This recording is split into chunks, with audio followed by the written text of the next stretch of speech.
Welcome students, good morning, come to the class. कल हम पढ़ रहे थे chapter number 2 land, soil, water, natural vegetation and wild life, है ना।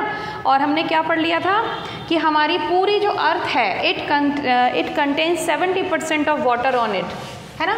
तो कोई कन्फ्यूज़न तो नहीं था कल के पढ़ने में? आई डोंट थिंक कि वहाँ पे कोई कन्फ्यूज़न रह गया होगा। ठीक, तो वी शुड प्रोसीड, आगे बढ़ते हैं। एक तो ये मिटाने में ना बड़े ताकत लगानी पड़ती है और आपकी मैडम के अंदर बिल्कुल ताकत तो है नहीं। तो क्या क्या पढ़ लिया था हमने कल कि हमारी जो पूरी अर्थ है उस पर 70% तो वाटर ही वाटर है, ठीक है, और 30% लैंड हमारे पास अवेलेबल है। अब वो 30% में से भी बहुत सारा जो पार्ट होता है वो हैबिटेबल नहीं होता है, ठीक है ना।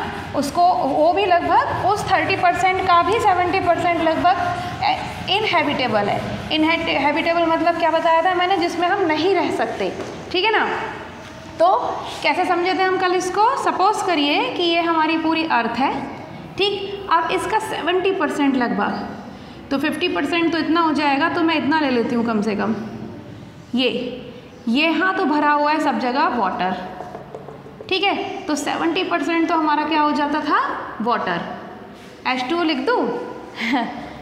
नहीं, अभी आपने पढ़ा नहीं होगा, आपको पता तो होगा वाटर का फॉर्मूला H2 होता है। चलिए अभी हम ज्योग्राफी पढ़ रहे हैं, ना कि साइंस। तो 70% तो वाटर है, और यहाँ पर ये जो पूरा है, ये पूरा का पूरा जो लैंड है ना, ये 30% जो है, बल्कि और ज़्यादा ही होगा, 70% इतना क्या,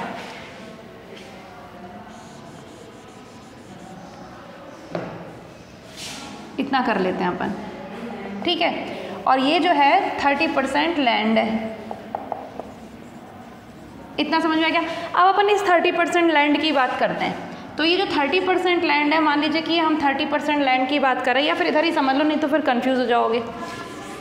और इस 30% में भी सिर्फ इतना सा पार्ट, अब इसका भी 70% अगर अपन देखें, अगर हम इसका पूरा लैंड का इतने पार्ट की हम बात करें तो इसका 50% होता है इतना, ठीक है। अब ये कह रहे हैं कि इसका भी लगभग 70%, मतलब यहाँ तक, ये जो है ना, यहाँ पे आप बिल्कुल नहीं रह सकते हो इतने पार्ट में। सिर्फ आपके पास ये जो है, ये वाला पार्ट है, वो होता है हैबिटेबल पार्ट, और बाकी ये जो पार्ट है वो सारा का सारा क्या कहलाता है? इनहैबिटेबल, ठीक। और कल मैंने आपको बताया था कि हैबिटेबल पार्ट मतलब जहाँ हम रह सकते हैं, और इनहैबिटेबल पार्ट मतलब जहाँ हम नहीं रह सकते हैं, ठीक।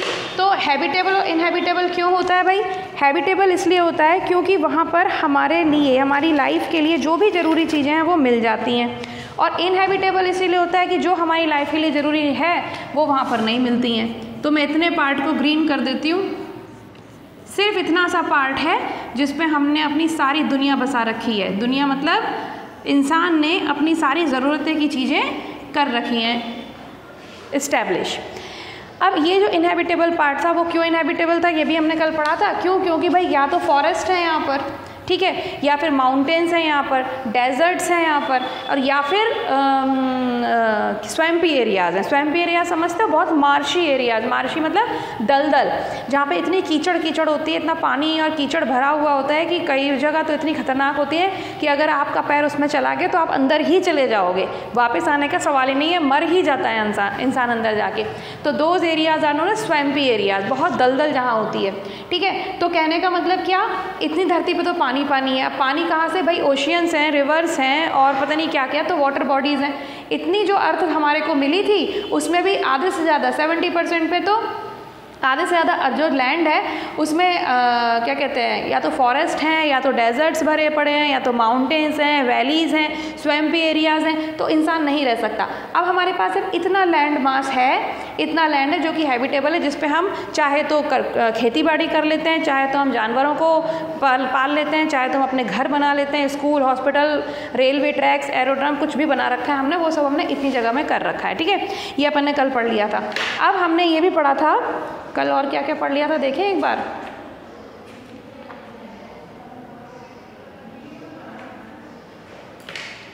हाँ, और हमने क्या पढ़ा था कि अनइवन डिस्ट्रीब्यूशन होता है। क्या होता है यहाँ पर?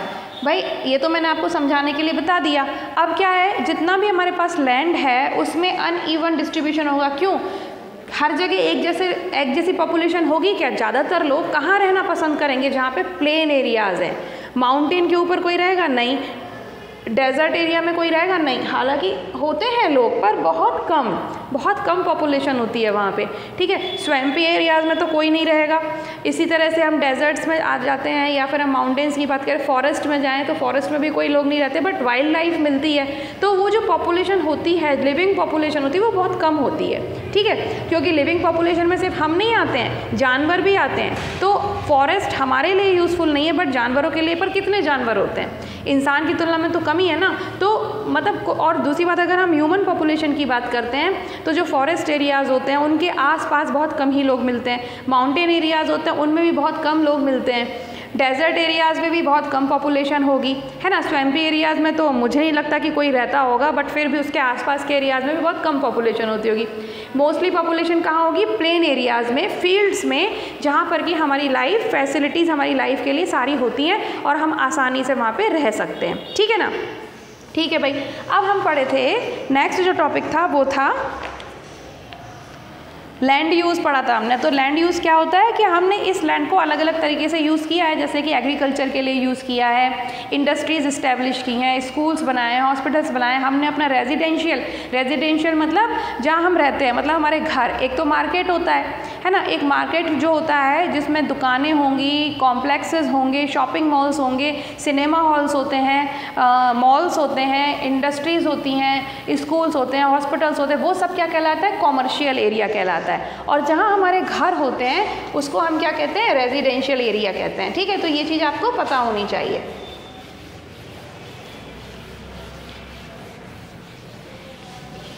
तो ये जो दो वर्ड्स हैं, यू शुड नो दिस। एक होता है कॉमर्शियल एरिया और एक होता है रेजिडेंशियल एरिया,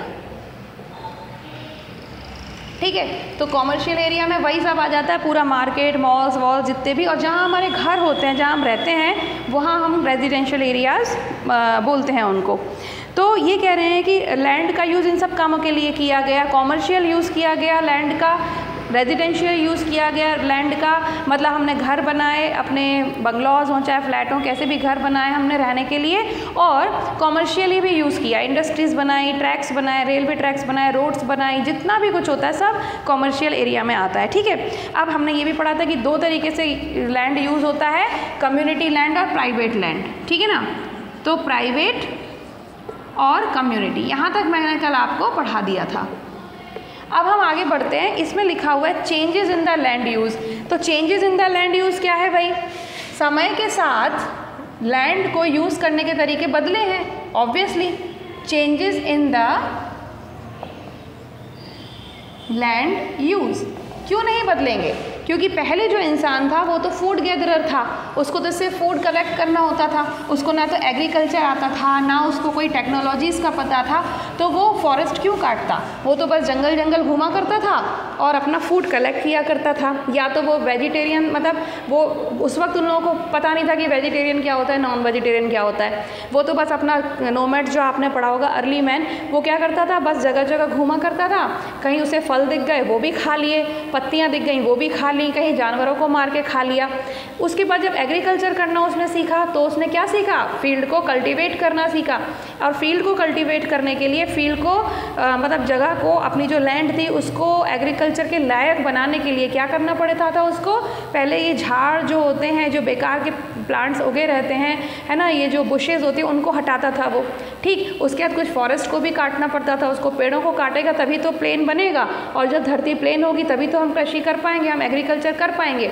तो उसने क्या करना शुरू किया? अब देखो लैंड का यूज़ चेंज हुआ ना। पहले तो लैंड नेचुरल यूज़ में थी कि जैसा भगवान ने बना रखा था उस पर पेड़ उगे हुए थे, है ना, और इंसान बहुत कम थे और वो जगह जगह घूम के सिर्फ खा लेते थे अपना, है ना। लेकिन उसके बाद जब उसने एग्रीकल्चर करना सीखा तो लैंड का यूज़ कैसे हुआ, अब नेचुरल यूज़ के अलावा एग्रीकल्चर यूज़ आया। एग्रीकल्चर यूज़ करने के लिए उसे पेड़ों को काटना पड़ा, फील्ड बनानी पड़ गई, उसमें उसने एग्रीकल्चर करना शुरू किया। ठीक है भाई, अब इसके बाद आगे और आया, जब उसके पास उसने जब फायर करना सीख लिया, आग बना ली, पहिए बना लिए, है ना, जैसे जैसे डिस्कवरीज होती गई, तो जब पहिए बनाए तो उसे रोड बनाने की ज़रूरत पड़ी, तो लैंड का यूज़ फिर चेंज हुआ। ठीक, पहले तो सड़कों पे ये सीमेंट वीमेंट और खोदा खादी नहीं होती थी। उसके बाद आगे चले, जब उनको ये पता चला कि धरती के अंदर सोना चांदी ये सब चीज़ें भी मिलती हैं, तो उसने माइनिंग करना शुरू की, खदानें खोदना शुरू करी। आपको पता है ना, ये सारे के सारे जो भी मिनरल्स होते हैं और जो डायमंड है, चाहे कोयला है, ये भी जो भी आयरन वायर, सब अपने धरती के अंदर मिलते हैं। और डायमंड कैसे, डायमंड माइन सुनी होगी, तो खुदाई करी जाती है। ठीक है, इसी तरीके से पेड़ों को काटना शुरू किया, पहाड़ों पे ब्लास्ट किए जाने लग गए। उसी तरीके से फिर माइंस के लिए ज़मीन को खोदना शुरू किए जाने लगा, तो लैंड यूज़ चेंज हुआ। अब उसके बाद और टेक्नोलॉजी आ गई, तो अब तो आप देख ही रहे हो, अब जब टेक्नोलॉजी ज़्यादा आ गई तो फिर क्या होने लग गया, इंडस्ट्रीज़ बनने लगी। इंडस्ट्रीज़ के बाद फिर फैक्ट्रीज़, इंडस्ट्रीज़, मार्केट, तो क्या हुआ कि भाई और पेड़ों को काटा जाने लग गया। अब रहने के लिए जगह चाहिए, पॉपुलेशन बढ़ी तो रेजिडेंशियल एरिया बढ़ाना पड़ा। रेजिडेंशियल एरिया बढ़ाना पड़ेगा तो क्या करना पड़ेगा, अभी आप देखते हो शहर के आउटर में मकान बने होते हैं, तो पहले वहाँ पे खेती की जाती थी, या फिर खेती नहीं भी होती थी कहीं कहीं, तो ऐसे ही फालतू का लैंड पड़ा हुआ था, इनफर्टाइल लैंड। फिर क्या होता है, उन लोग बिल्डर्स ने उन्हें ख़रीदा, उसके बाद फिर उस पर मकान बनाने शुरू किए, मॉल्स बनाने शुरू किए, यानी कि या तो कॉमर्शियली या रेजिडेंशियली, कैसे भी लैंड का यूज़ किया। लेकिन आप देख रहे हो कि हर बार लैंड यूज़ में चेंजेस आए। तो with time, as the technology increases, as the time changes, land use also changes. Getting to this is the point.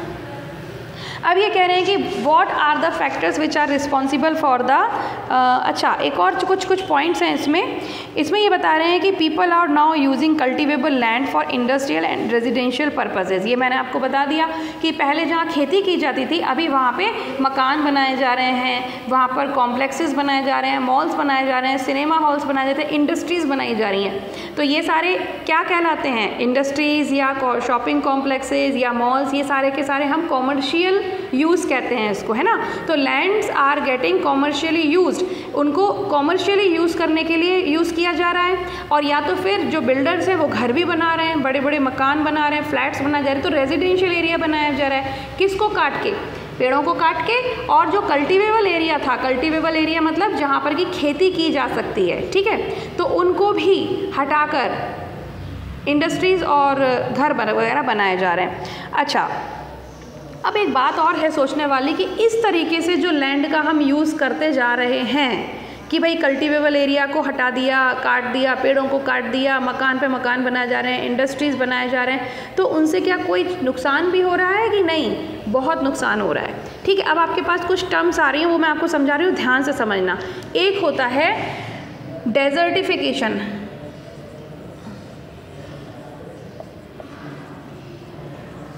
इनसे जो नुकसान हो रहे हैं उसमें है डेजर्टिफिकेशन ऑफ लैंड, ठीक है। एक है हमारा लैंडस्लाइड्स, और हमारा आता है सॉइल एरोजन,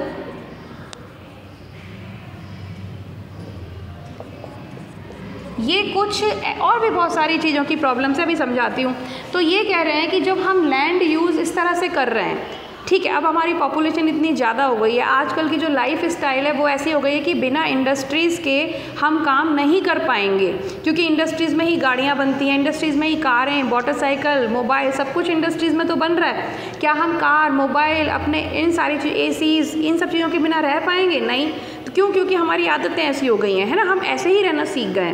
तो अब हम पहले की तरह तो नहीं रह सकते कि भाई सब खेती करें, है ना। आज हम कंप्यूटर पे काम करते हैं, हमें खेती करनी नहीं आती है, तो भाई हमें खेती की जो ज़मीन थी हम उसको कम करते जा रहे हैं, फॉरेस्ट को और काटते जा रहे हैं, और हम अपने जिस चीज़ की हमें आदत है उन चीज़ों के लिए इंडस्ट्रीज़ पे इंडस्ट्रीज़ बनाए जा रहे हैं, ठीक है। अब जितनी इंडस्ट्रीज़ बनेंगी उतना ज़्यादा पोल्यूशन भी होगा, केमिकल्स यूज़ होंगे, ठीक है। केमिकल्स बहुत चीज़ों में यूज़ होते हैं पर उनके साइड इफ़ेक्ट्स भी होते हैं, ठीक है। तो जो लैंड यूज़ हुआ, लैंड यूज़ में जो चेंजेस हुए उनके ये साइड इफ़ेक्ट्स हैं, बहुत सारे साइड इफ़ेक्ट्स हैं, कुछ कुछ इसमें दिए गए हैं। First is desertification of land. Desertification मतलब क्या होता है?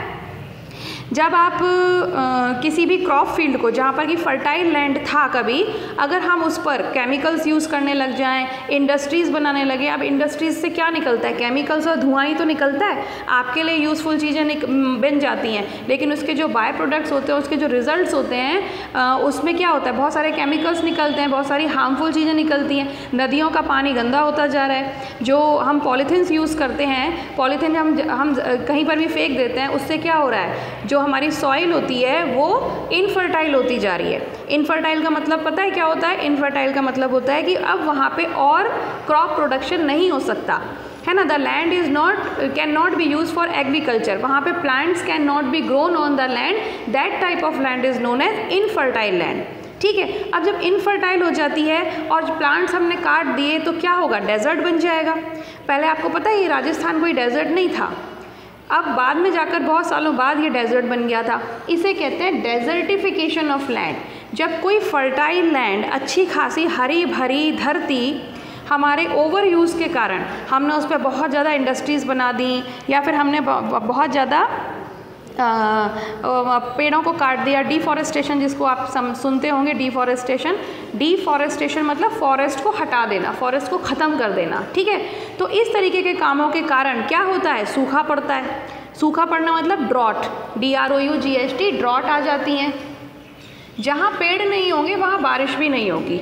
ठीक है, अब पेड़ों का और बारिश का क्या कनेक्शन है ये आपको पता होना तो चाहिए, नहीं भी होगा तो आगे कभी बता दूंगी, लेकिन इतना समझ लो कि जहाँ पेड़ नहीं होंगे वहाँ बारिश भी नहीं होती। बारिश नहीं होगी तो धरती क्या हो जाती है? सूख जाती है, और धीरे धीरे धीरे करके वहाँ पे ड्रॉट आ जाती हैं। तो ड्रॉट का मतलब होता है बिल्कुल सूखा पड़ जाता है, और फिर फाइनली जो फर्टाइल लैंड होती है वो इनफर्टाइल हो जाती है। ठीक है, जिसको हम हिंदी में कहते हैं बंजर भूमि। बंजर मतलब नॉट फर्टाइल, वहाँ पे अब कोई क्रॉप प्रोडक्शन नहीं हो सकता, कोई प्लांट ग्रोथ नहीं हो सकती, कोई ट्रीज़ नहीं लगाए जा सकते। और फाइनली जो अर्थ होती है, जो वहाँ का जो लैंड होता है, वो किस में चेंज हो जाता है? डेजर्ट में चेंज हो जाता है। इसको हम कहते हैं डेजर्टिफिकेशन ऑफ लैंड, मतलब किसी भी लैंड का डेजर्ट बन जाना। ठीक है, तो ये जो लैंड यूजेस हैं, हमें अब ऐसा भी पॉसिबल नहीं है कि हम इंडस्ट्रीज़ ना खोलें, ठीक है, या लोगों के लिए घर ना बनाएं, हॉस्पिटल्स ना खोलें, सब काम करना चाहिए बट एक लिमिट में। और हमें पॉल्यूशन की ध्यान रखना चाहिए कि पॉल्यूशन ज़्यादा ना हो। हमें पॉलीथीन्स यूज़ नहीं करनी चाहिए, उसकी जगह हमें कोई दूसरे बैग्स यूज़ करने चाहिए। अभी हमको समझ नहीं आता है, लेकिन थोड़े सालों बाद जब सारी जगह पे डेजर्ट हो जाएगा, खाने को नहीं होगा, तब इंसान को समझ आएगा कि उसने क्या किया।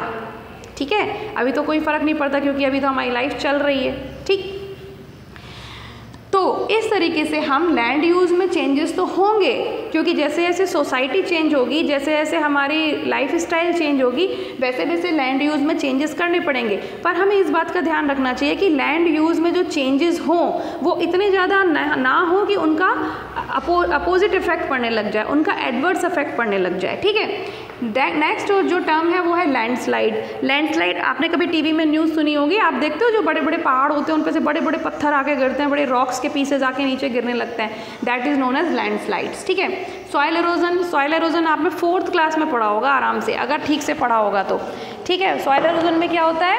जो हमारी ये फर्टाइल लैंड है, तो हम जो पेड़ पौधे उगाते हैं, तो जो पेड़ों की जो रूट्स होती हैं वो क्या करती हैं? सॉइल को अच्छे से होल्ड करके रखती हैं। ठीक है, उससे सॉइल को भी फ़ायदा होता है और पेड़ों को भी फ़ायदा होता है। जब रूट्स सॉइल को अच्छे से होल्ड करके रखती हैं तो क्या होता है? पेड़ अपनी जगह पर मजबूती से खड़ा रहता है, नहीं तो हवा आई और पेड़ गिर गया। अब इतने बड़े बड़े ट्रीज़ इतने आंधी तूफान में भी क्यों नहीं गिरते हैं? क्यों? क्योंकि उनकी जो रूट्स होती हैं वो धरती के अंदर बहुत गहरी होती हैं और उन्होंने सॉइल को अच्छे से होल्ड किया हुआ होता है। ठीक है, अब सॉइल को इससे क्या फ़ायदा है? सॉइल के जो मिनरल्स होते हैं, जो पेड़ को जो मिनरल्स मिलते हैं वो सॉइल से मिलते हैं। पेड़ को जो पानी मिलता है वो भी सॉइल के अंदर ही होता है। आप भी डालते हो पानी और वो कहाँ जाता है? वो सॉइल में तो एब्जॉर्ब हो जाता है। तो रूट्स क्या करती हैं? उसको एब्जॉर्ब करके अपने पास रखती हैं। ठीक है, अब सॉइल का ये रहता है कि सॉइल को जब रूट्स ने होल्ड किया है तो सॉइल इधर उधर नहीं जाती।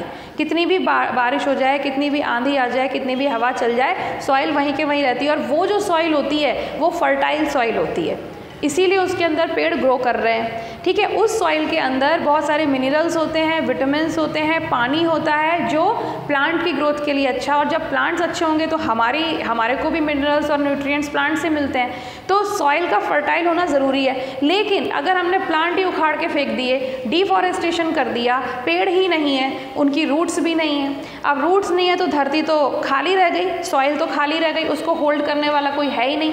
तो अब जब हवाएं आती हैं, जब आंधियाँ चलती हैं, बारिश होती है या फिर फ्लड्स आती हैं, तब क्या होती है, वो जो फर्टाइल सॉइल थी वो उड़कर उनके साथ बह जाती है, ठीक है। और वहाँ जो लैंड बचता है, वहाँ जो सॉइल बचती है वो कम्प्लीटली इनफर्टाइल सॉइल बचती है, ठीक है। तो इस तरीके का जो है डिफॉरेस्टेशन करने से, इसको हम कहते हैं सॉइल एरोजन। जो सॉइल अपनी फर्टाइल सॉइल कहीं और बह जाती है या वहाँ से डिस्प्लेस हो जाती है, so displacement of the fertile soil with wind और water, that is known as soil halogen.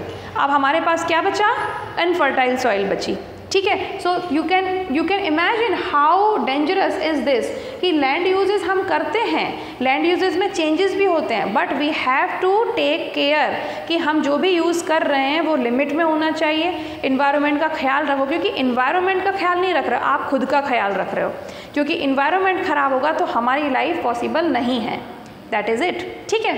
So this was the changes in the land use. और ये क्या क्या करता है, डेजर्टिफिकेशन समझ आया, लैंडस्लाइड समझ आ गया, सॉइल एरोजन समझ आ गया, ठीक है। अब ये कह रहे हैं कि कौन कौन से ऐसे फैक्टर्स हैं जो लैंड यूज़ में जो चेंज आते हैं उसके लिए रिस्पॉन्सिबल हैं। तो अपन को पता चल गया, एक्सपेंडिंग एग्रीकल्चर एरियाज़। अभी जब पॉपुलेशन बढ़ी तो क्या हुआ, इंसान को ज़्यादा खाने की ज़रूरत पड़ी, ज़्यादा एग्रीकल्चर करने की ज़रूरत पड़ेगी, तो उसने फॉरेस्ट काटना शुरू कर दिए। फॉरेस्ट काटना शुरू कर दिए तो क्या बड़े बड़े पेड़ कटे, रेनफॉल कम होगा, अगर पेड़ नहीं कम होंगे तो रेनफॉल भी कम होगा। तो इस तरह से जब एग्रीकल्चर एरिया को बहुत ज़्यादा बढ़ाना पड़ा, हद से भी ज़्यादा बढ़ाना पड़ा कि हमें फॉरेस्ट पे काटने चले गए, तो उसके कारण भी हमारे लैंड यूज़ में चेंजेस हुआ, ठीक है। बिल्डिंग रेजिडेंशियल हाउसिंग कॉम्प्लेक्सेस, ये मैं आपको बता चुकी हूँ कि इतने बड़े बड़े जो कॉम्प्लेक्सेस बनते हैं, हाउसिंग कॉम्प्लेक्सेस मतलब फ्लैट्स बनाएंगे, कॉलोनीज़ बनाएंगे, क्यों, क्योंकि पॉपुलेशन ज़्यादा है, रहने के लिए जगह चाहिए, उसमें भी हम क्या कर रहे हैं, पेड़ों को काटे जा रहे हैं। बिल्डिंग रोड्स एंड डैम्स बनाएंगे, रोड्स बनाएंगे, क्योंकि हमारे को तो कारों में घूमने की आदत है, व्हीकल्स चलाने हैं, तो रोड भी ज़रूरी है, पैदल तो आजकल कोई चलता नहीं है, उसके लिए भी हम क्या कर रहे हैं, पेड़ों को काटे जा रहे हैं। Building commercial area such as markets, school, hospital, ये सब बनाने के लिए भी, फैक्ट्रीज़ और इंडस्ट्रीज़ बनाने के लिए भी। इसके अलावा कुछ होता है रिक्रिएशनल एक्टिविटीज़। रिक्रिएशनल एक्टिविटीज़ क्या होती है या रिक्रिएशनल पर्पसेस क्या होते हैं, ये चीज़ मैं आपको और समझा देती हूँ। एक वर्ड आ रहा है यहाँ पे, रिक्रिएशनल। रिक्रिएशनल पर्पसेस में आता है जैसे कि हम आउटिंग पे जाते हैं, है ना, ताकि हम नेचर को फील कर सकें। नेचर की जब हम बहुत थक जाते हैं तो ऐसा लगता है कि चलो भाई कहीं आउटिंग पे चलते हैं। अब आउटिंग पे हम क्या, फिशिंग करने जाते हैं, ट्रैकिंग करने जाते हैं, माउंटेनियरिंग करने जाते हैं, ठीक है, या फिर हम पार्क्स वगैरह में जाते हैं। तो ये सब चीज़ें क्या कहलाती हैं, रिक्रिएशनल पर्पस कहलाते हैं। रिक्रिएशनल मतलब क्यों, ताकि हम थोड़ा सा रिलैक्स हो सकें और वापस नेचर के पास थोड़ा बैठ सकें। तो भाई ये कहाँ की समझदारी है कि अपने आसपास का नेचर तो ख़त्म कर लिया, अब जो दूर दूर कोई नेचर बचा है उसमें जा के वहाँ पे थोड़ा रिलैक्स कर रहे हैं। अगर आप अपने घर के पास आसपास का जो नेचर है उसको भी प्रोटेक्ट करके रख सकें तो आपको इतनी दूर रिक्रिएशनल पर्पस के लिए जाने की ज़रूरत नहीं पड़ेगी। होता है ना ऐसा, लेकिन नहीं, हम लोग जो सिटीज़ में रहते हैं, स्पेशली जो बिग सिटीज़ में रहते हैं, मेट्रो सिटीज़, दिल्ली, मुंबई और अपना बेंगलोर जैसे सिटीज़ में रहते हैं, वहाँ तो और हालत ख़राब है। वहाँ तो सिर्फ ये अपने व्हीकल्स पॉल्यूशन, पेड़ों के तो पता ही नहीं है। तो वहाँ के लोग फिर छोटे शहरों में आते हैं या हिल स्टेशंस जाते हैं। हिल स्टेशंस हम क्यों जाते हैं, ताकि हम थोड़ा रिलैक्स हो सकें और हमें नेचर के पास हम थोड़ी देर रह सकें, क्योंकि नेचर के पास आप जितना रहते हो आप उतना सुकून में रहते हो, ठीक है। अब जब हिल स्टेशन हम जाते हैं या ऐसे ही कहीं आउटिंग पे जाते हैं तो वहाँ पे देखा है ना, वहाँ पे पार्क्स बनाए जाएंगे, फिशिंग के लिए बनाया जाएगा, ट्रैकिंग के लिए बनाया जाएगा, बहुत कुछ अरेंजमेंट किया जाता है ना। उसे हम कहते हैं रिक्रिएशनल पर्पस के लिए लैंड को यूज़ करना। तो इस तरीके के जो रिक्रिएशनल पर्पस के लिए यूज़ हुआ लैंड, उससे भी लैंड यूज़ चेंज होता है, ठीक है ना। तो ये बात आपको समझ आ गई। अब हमने लैंडस्लाइड भी पढ़ा। अब लैंडस्लाइड्स का रीज़न, लैंडस्लाइड्स क्या होते हैं, जो बड़े बड़े माउंटेन्स के स्लोप पर आपने देखा होगा बहुत रॉक्स वगैरह गिरती रहती हैं जब बहुत रेन स्पेल होता है। अब एक वर्ड आया है रेन स्पेल। अब रेन स्पेल क्या होता है?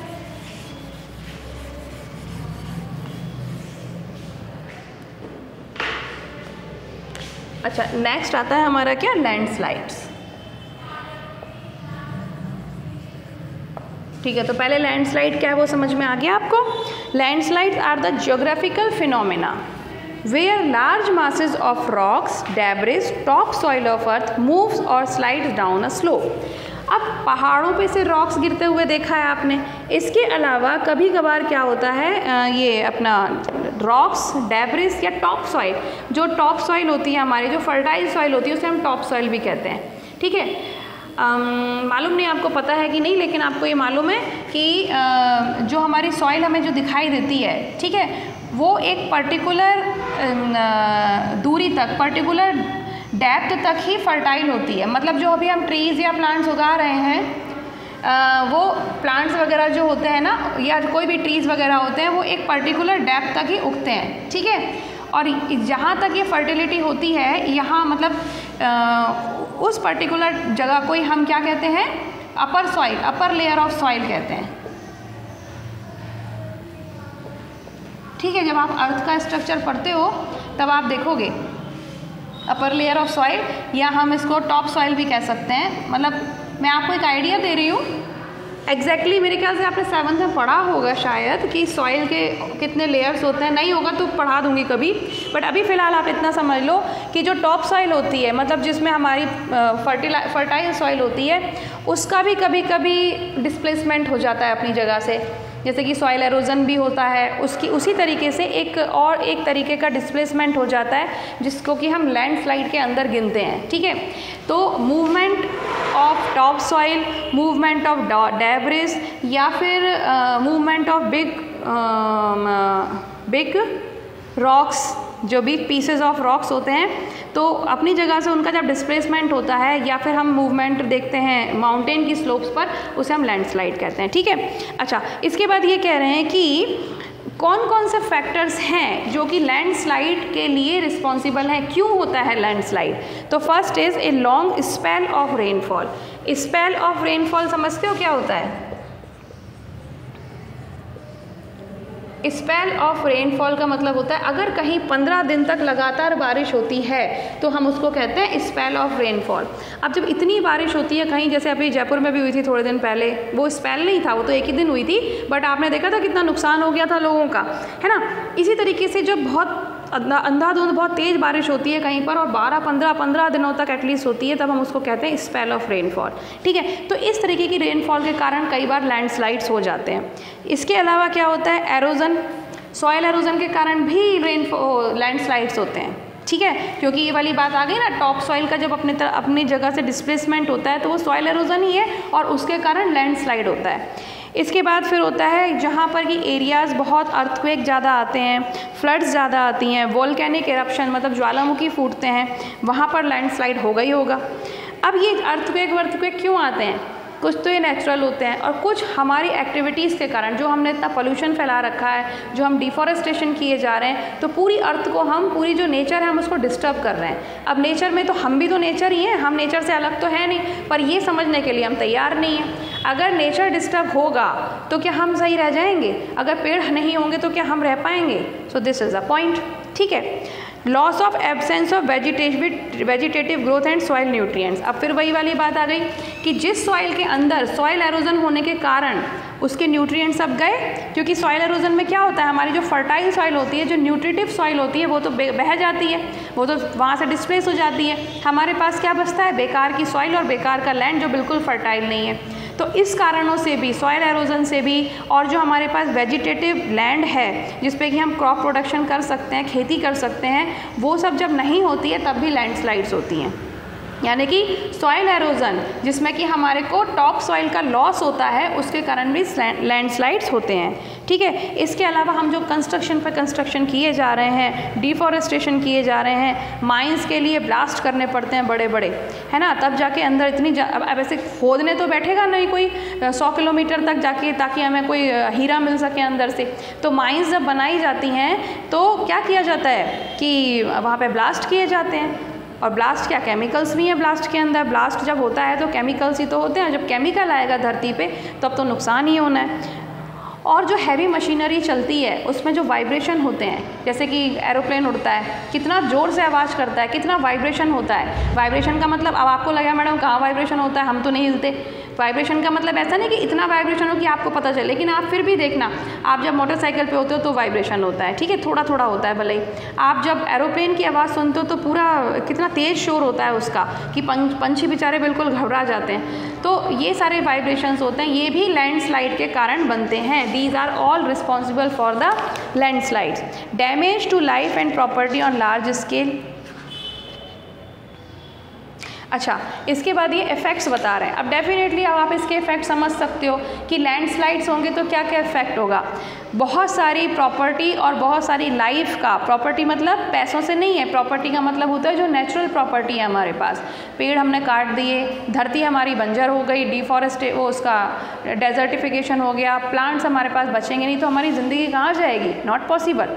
तो इस तरीके से डैमेज टू लाइफ। इसके अलावा जो ये रोड्स और रेल कम्युनिकेशन होता है, जो रोड बनाई जाती हैं और रेलवे ट्रैक्स बनाए जाते हैं, इसके कारण जो लैंड्स होते हैं उनमें काफ़ी डिस्टेंस आ जाता है। जो यूज़फुल लैंड हो सकते थे पर अभी बीच में, तो अगर मान लो बहुत बड़ा लैंड है उसमें खेती की जा सकती थी, कुछ यूज़फुल किया जा सकता था, उसमें हमने रेल का वो बना दिया, ट्रैक बना दिया रेलवेज़ का या रोड्स बना दी, तो वो डिवाइड हो गया ना फिर इस तरह से। Power transmission and telecom system is disrupted. और इस तरह से क्या हो सकता है कि जब अगर लैंडस्लाइड होती है तो क्या होगा, एक तो क्या होता है जब लैंडस्लाइड होती है तो बड़े बड़े गड्ढे हो जाते हैं, तो क्या होता है जो लैंड्स होती हैं उनके बीच में दूरी आ जाती है, भाई 2 पार्ट में बढ़ गया। मान लो जयपुर में लैंडस्लाइड हुआ तो जयपुर आधा उधर चला गया, आधा इधर चला गया, बीच में था बड़ा गड्ढा। सुनामी आई थी तब हुआ था वहाँ पे, है ना। इसी तरीके से पावर ट्रांसमिशन, अब जो भी हमारी इलेक्ट्रिसिटी है या हम जो कम्युनिकेशन कर रहे हैं, टेलीफोन है, इंटरनेट है, ये सब तो ख़राब होंगे ही अगर लैंडस्लाइड होगा। तो जहाँ पर लैंडस्लाइड आते हैं वहाँ पर क्या होता है, बड़े बड़े गड्ढे हो जाते हैं धरती में, तो शहर आधा आधा बट गया। भाई जब शहर ही आधा बट गया, थोड़ा उधर चला गया, थोड़ा उधर चला गया, तो उनके बीच की लाइट में प्रॉब्लम नहीं आएगी, लाइट के तार गिर गए, खंभे गिर गए, इंटरनेट का नेटवर्क नहीं आ रहा, तो ये सारी प्रॉब्लम्स आती हैं, ठीक है। अब हम बोल रहे हैं कि हमें कंजर्वेशन करना चाहिए लैंड का। कैसे करेंगे कंजर्वेशन? वही डिफॉरेस्टेशन मत करो, प्लांट उगाओ थोड़े बहुत, जितने प्लांट और ट्रीज़ बचे हैं उनको थोड़ा संभाल के रखो, अपनी पॉपुलेशन कम करो, ठीक है। और दूसरी बात कि ये इंडस्ट्रीज़, ये स्कूल्स, ये एक लिमिट में बनाओ, क्योंकि जब जो है उसी को बेस्ट करो, ऐसे देखा दाखी नहीं बनाना चाहिए। अभी दिल्ली में मेट्रो चल रही थी, यहाँ भी मेट्रो ट्रेन चला रहे हैं, भाई ज़रूरत हो तो करो, नहीं तो मत करो, क्योंकि पता है आपको मेट्रो ट्रेन के लिए कंक्रीट यूज़ करना पड़ता है और उससे गर्मी बहुत बढ़ जाती है और बंजर होती है धरती। तो ये सारी चीज़ें हैं कि मतलब जो भी हम एडवांसमेंट कर रहे हैं उनके ऊपर थोड़ा सा लिमिट रखनी होगी हमको, ठीक है। इसके बाद एक और बात होती है, एक होता है पास्चर लैंड कहते हैं। चलो मैं अब आपको कल पढ़ाऊँगी क्योंकि आज तो वीडियो फिर लंबी हो जाएगी, है ना। कल हम पढ़ेंगे कि व्हाट डज़ इट मीन, कि कंजर्वेशन हम लैंड का कैसे करें। तो इस वीडियो को ध्यान से सुनना, इसमें जो भी लिखा है उसको एक बार रीड करना, then only you will get the chapter, ठीक है। सो मीट टुमारो। PDF आज मिल जाएगी आपको शाम तक, तो ठीक है, पढ़ाई जारी रखिए, अपना काम कंप्लीट करो टाइम पे। एक बार चैप्टर को रीड ज़रूर करना और वीडियो को बहुत ध्यान से सुनना, ठीक है। Bye bye.